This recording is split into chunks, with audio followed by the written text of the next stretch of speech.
London, England, a modern city built on thousands of years of history. From Millennium Bridge to Big Ben, from the London Eye to Buckingham Palace. Today we're covering some of London's most iconic landmarks. So pour yourself a cup of tea, sit back and relax, because today on Tyler Travels TV, we're in London.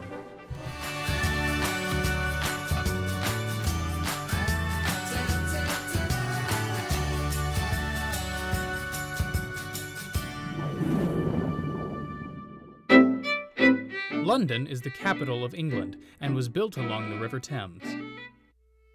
The tallest structure along the banks of the River Thames, and one of the newest, is the London Eye.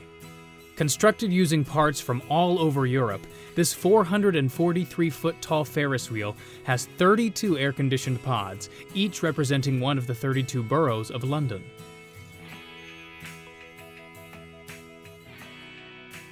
Smart travelers avoid lines by booking their tickets online and picking them up at one of the self-service kiosks. 25 guests at a time line up to board the capsules for a 30-minute ride. Interactive guides built into the capsule walls will identify what you're seeing on the horizon. The ride is so smooth you hardly feel like you're moving. But once you reach the top, well, let's just say the view is unbeatable.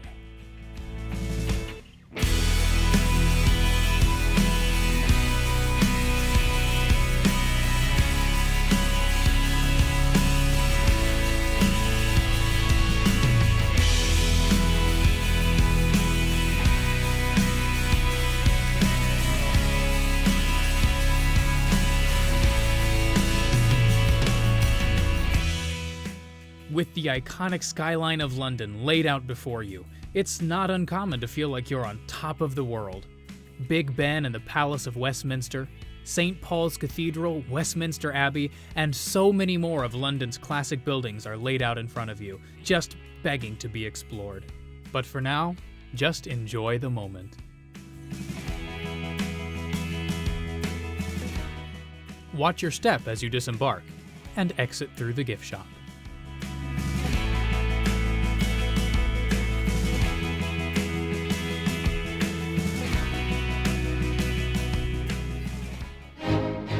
Since 1837, Buckingham Palace has been the official residence and principal workplace of the monarchy in London.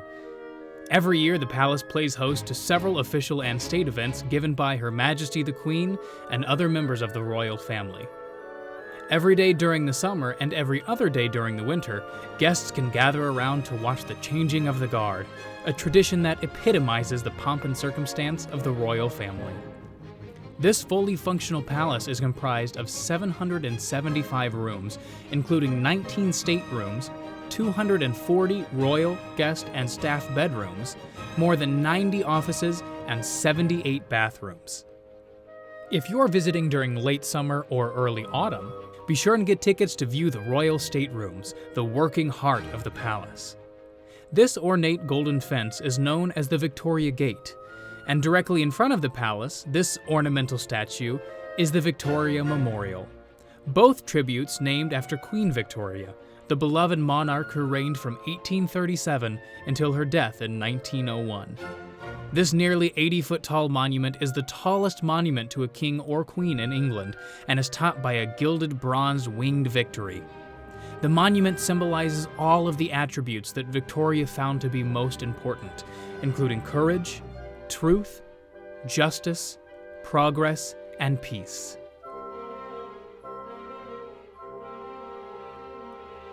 And don't forget to exit through the gift shop. Adjacent to Buckingham Palace is the charming St. James Park.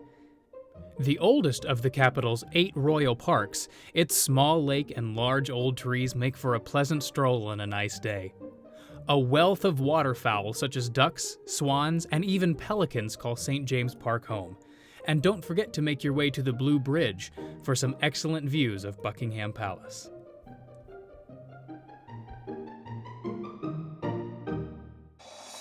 Arguably the most recognizable landmark in all of London, Big Ben stands tall along the River Thames. a historical sentinel conjuring images of our favorite movies, TV shows, and books.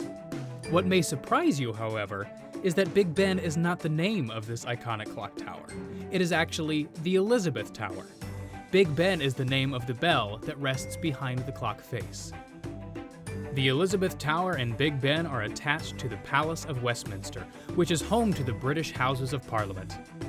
Sharp-eyed fans of the popular TV show Downton Abbey may also notice that the Palace of Westminster bears a striking resemblance to the real-life Highclere Castle. That's because shortly after completing work on the Houses of Parliament, architect Sir Charles Barry remodeled Highclere Castle and incorporated much of the same design in both. Another design of Sir Charles Barry is the famous Trafalgar Square. This site has played a part in London's history for centuries. It's played host to innumerable cultural events, performances, public demonstrations, and celebrations. Just a stone's throw from Big Ben and the Palace of Westminster, this square is central to all of London, making it an easy walk to Covent Garden, Buckingham Palace, or St. James Park. Standing proudly in the middle of the square is Nelson's Column, built to honor Admiral Nelson for his victory at the Battle of Trafalgar in 1805. An 18-foot-tall Admiral Nelson proudly stands atop his column, while scenes depicting his battles are displayed below. At the base of the column sit 4 massive bronze lions, practically begging to be in a photo with you.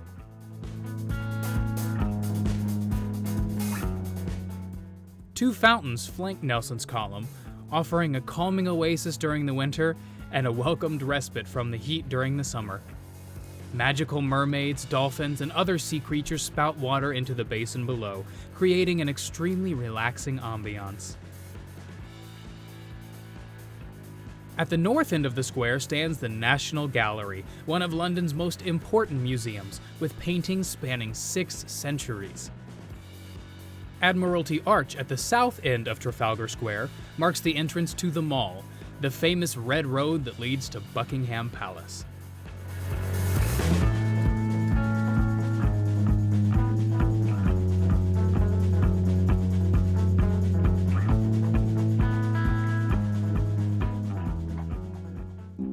Westminster Abbey was founded in the year 960 and is one of the most historically significant churches in all of the United Kingdom.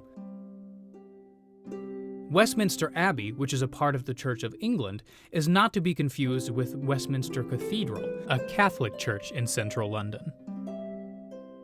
Smart tourists arrive early and avoid weekends, as lines can wrap their way around the block.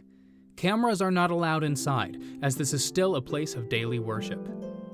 From the coronation of William the Conqueror in 1066 to the wedding of Prince William and Kate Middleton in 2011, Westminster Abbey has been involved in some of the most significant moments in history. The Abbey is the final resting place for 17 monarchs, but it's not just royalty who are buried here. Over 3,300 people are interred in the Abbey, including Geoffrey Chaucer, Charles Dickens, Isaac Newton, and Charles Darwin, just to name a few. The cloisters adjacent to the abbey were built between the 13th and 15th centuries and were the center of life in the monastery. Monks would use the area for meditation, exercise, study, and as a passage between buildings. This octagonal room in the east cloister is known as the chapter house. In the 14th century, the precursor to what would eventually become Parliament would meet in this room, before they moved across the road to the Palace of Westminster. Recreated ornate stained glass windows surround the room, casting a noble glow on the proceedings below. Original tiles dating back to the 13th century are still visible. Other medieval relics include these paintings from the 1300s, and this, the oldest door in Britain, constructed in the 1050s. Westminster Abbey is a true piece of history that has so many more secrets and stories to be told. Make sure it's high on your to-do list when you visit. Oh, and as always, exit through the gift shop. If it's a storied past you're in search of, Look no further than Her Majesty's Royal Palace and Fortress, the Tower of London, a medieval castle in the heart of London with a bloody history. The Tower of London was established by William the Conqueror in the year 1066, but nearly 1,000 years of history have culminated in the behemoth construction you see now. These holes, known as murder holes, would be used to throw any manner of terrible things at invaders, including arrows and hot oil. The tower has functioned as a royal residence, a prison, an observatory, a treasury, an armory, as home of the Royal Menagerie and Royal Mint, and currently the home of the Crown Jewels. The infamous Traitor's Gate, originally the Watergate, was used to transport prisoners from the River Thames into the tower. Since the early 16th century, the tower has been guarded by yeoman warders, better known by their nickname, the Beefeaters. Dressed in Tudor-style tunics, they offer entertaining tours of the tower included in the price of admission. The Tower of London is, in actuality, 13 separate towers. In the center of the fortress stands the White Tower, the oldest of the 13 towers, authorized by William the Conqueror in 1078. Guests can make their way through several of the indoor spaces to learn more about what life was like for those who lived within the tower walls.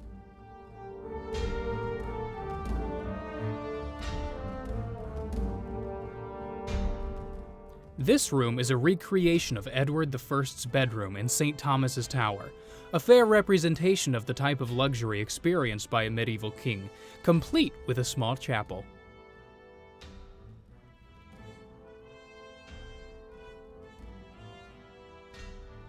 This room in the Wakefield Tower was most likely a council chamber and includes a reconstructed throne. But on a more macabre note, tradition says that King Henry VI was murdered in this room in 1471.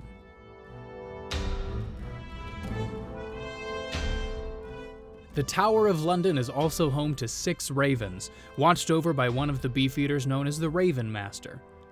Legend has it that the tower will fall if the ravens ever leave the fortress.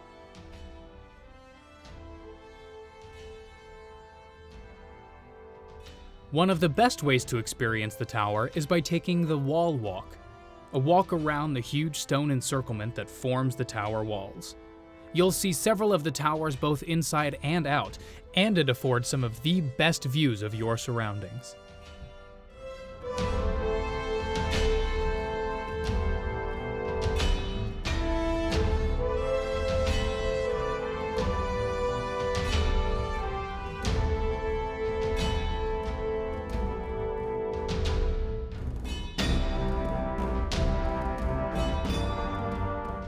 A stroll through the White Tower is a stroll through history.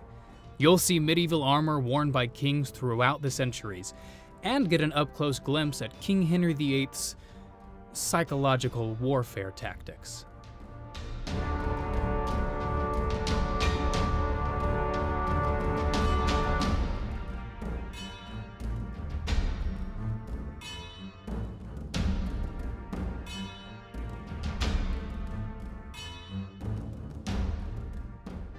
For more than 1,400 years, St. Paul's Cathedral has been a fixture upon the skyline of London. The current cathedral, built by famous architect Christopher Wren, is at least the 4th to stand on the site. This iconic cathedral is representative of the spirit of London, having famously survived during the Blitz of World War II, and having been witness to some of the most influential moments in British history, such as the funeral of Sir Winston Churchill, ceremonies marking the end of the First and Second World Wars, the wedding of Prince Charles and Lady Diana, and more recently the Diamond Jubilee of Queen Elizabeth II. 365 feet above the ground and weighing in at 65,000 tons, the cathedral's massive dome dominates the skyline. Wren's design was inspired by the new architectural trends of the day in Europe, as typical medieval Gothic cathedrals were topped with spires, not domes. At night, St. Paul's is illuminated, majestically watching over those Londoners who have loved her for so long.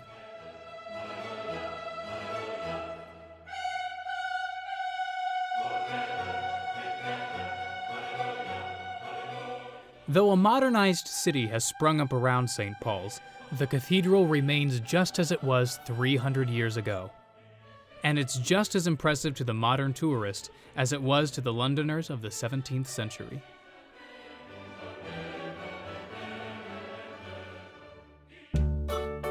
Just a few steps from St. Paul's Cathedral is a much newer addition to the city, the pedestrian-only Millennium Bridge. This steel suspension bridge officially opened to the public in 2000, but wasn't completely functional until 2002.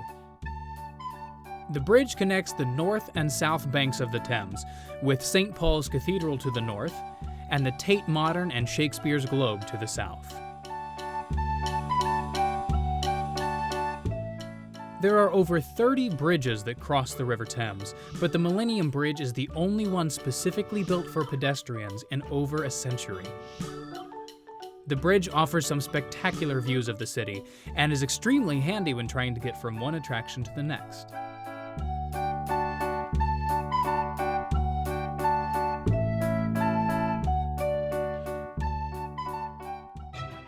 Located on the south end of the Millennium Bridge is Shakespeare's Globe Theatre, a reconstruction of the theatre that mounted many of Shakespeare's original plays. The design is as historically accurate to the original Globe as possible, with some upgrades in safety regulations. Builders used the same types of materials that would have been available in the early 1600s when the original was built, and even used many of the same techniques and tools that would have been used in the construction. Shakespeare's Globe is an open-air amphitheater, which means shows primarily run spring through fall, but tours are offered year-round. The Globe also offers classes and seminars for up-and-coming thespians, along with a small museum dedicated to Shakespeare and his works. The museum is a self-guided tour with a companion audio guide, and has representations of sets, costumes, and even musical instruments that would have been used in Shakespeare's day.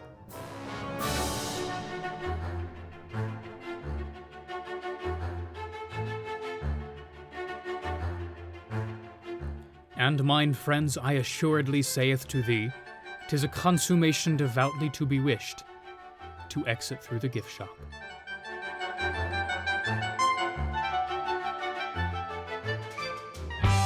London has some amazing museums, and most are amazingly free, but one that should definitely not be missed is the British Museum. Dedicated to human history and art, the museum first opened to the public in 1759. Over the past 2.5 centuries, the museum has expanded to what we see now, a massive collection of over 8 million objects from all around the world. Admission is free, but donations are welcome.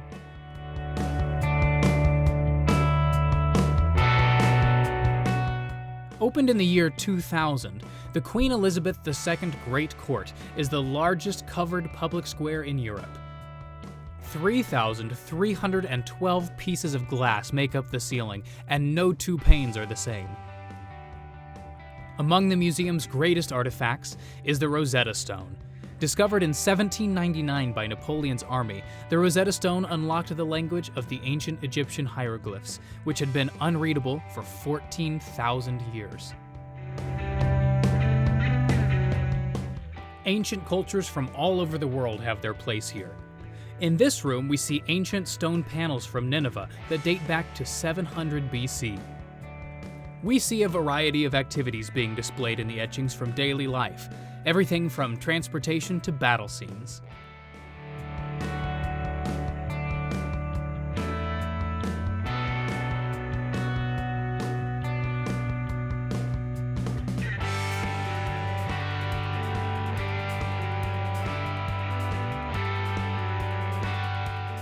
As we continue our tour, we see Greek and Roman sculptures, along with other antiquities from ancient times.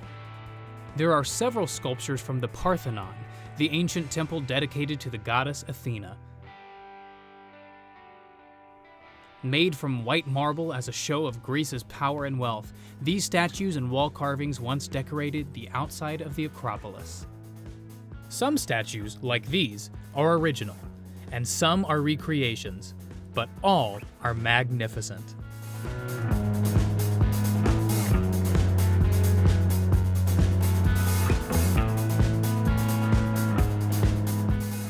The Enlightenment Room is dedicated to those discoveries, artworks, and writings from the 18th century. The Age of Enlightenment was one of reason and learning, and Europe and America flourished with a bevy of new art and scientific discoveries. This room displays objects that reveal how scholars, artists, and writers understood and classified their world around them.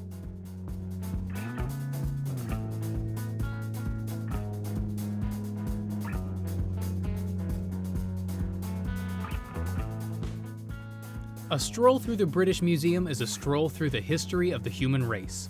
Understanding where we come from and how we got to where we are is one of the best ways to keep moving forward.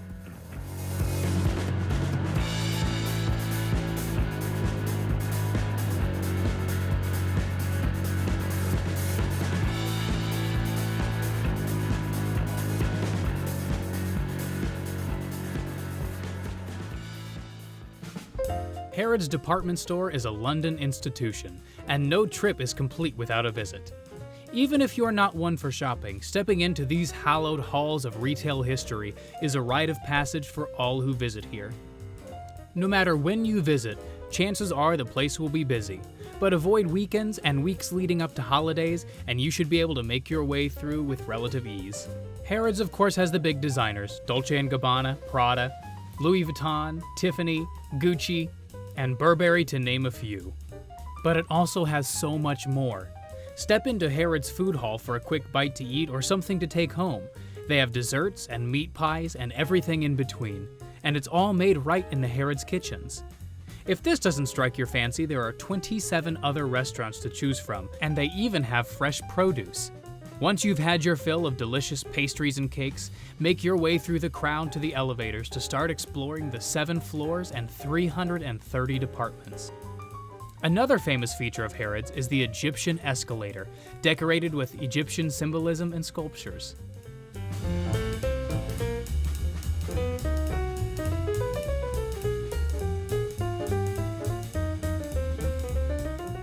Harrods is best when you can take your time. The store is absolutely massive, so don't expect to see everything. Instead, pick a few departments that sound interesting and take your time.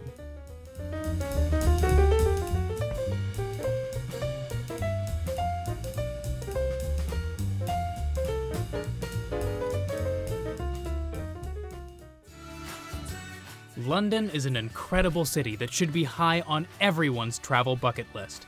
From art to culture to history and architecture, London has something for everyone.